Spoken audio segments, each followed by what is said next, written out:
Il découvre que la femme qu'il devait épouser dans 3 jours entretenait une relation secrète avec son meilleur ami. Se sentant trahi, Karl enfourche son cheval et s'éloigne aussitôt pour aller confier sa douleur à la mère. À cet instant, il n'ose toujours pas croire ce qu'il vient de voir. Mais il doit affronter la réalité. Il enlève la bague de fiançailles et la jette dans les vagues avant de rentrer chez lui, furieux. Voyant Karl décidé à partir, sa mère l'arrête en hâte et ne cesse de lui demander ce qu'il s'est passé. Elle lui rappelle qu'il ne reste que 3 jours avant le mariage, et qu'il ne doit pas agir comme un enfant. Mais en entendant ce mot, mariage, Karl saisit son costume et le jette sans hésiter par la fenêtre. Sa mère, choquée, le croit devenu fou. Pourtant, après quelques reproches, elle finit par céder et lui ordonne de revenir dans 3 jours pour se marier. Karl ne répond pas. Il tourne les talons et quitte la maison. Sa mère, naïve, pense encore à une simple dispute de couple, sans imaginer que la fiancée a déjà trahi son fils. Sur le chemin, Karl tombe nez à nez avec son meilleur ami, l'homme qui l'a trahi. Fou de rage, il lui assène plusieurs coups et lui interdit de reparaître devant lui. L'ami tente de se justifier, mais Karl le coupe net. Pourquoi Lisa? Elle doit l'épouser dans 3 jours et elle est son premier amour. Face à ces accusations,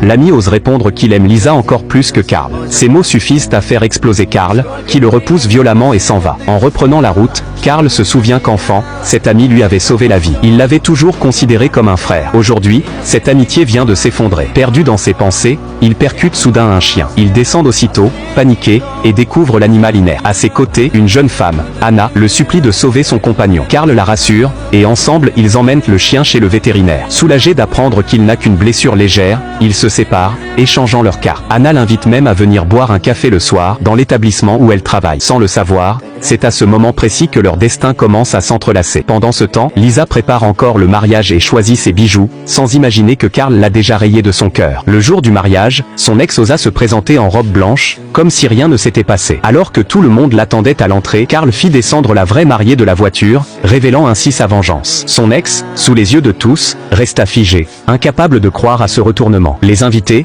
eux aussi, demeurèrent pétrifiés.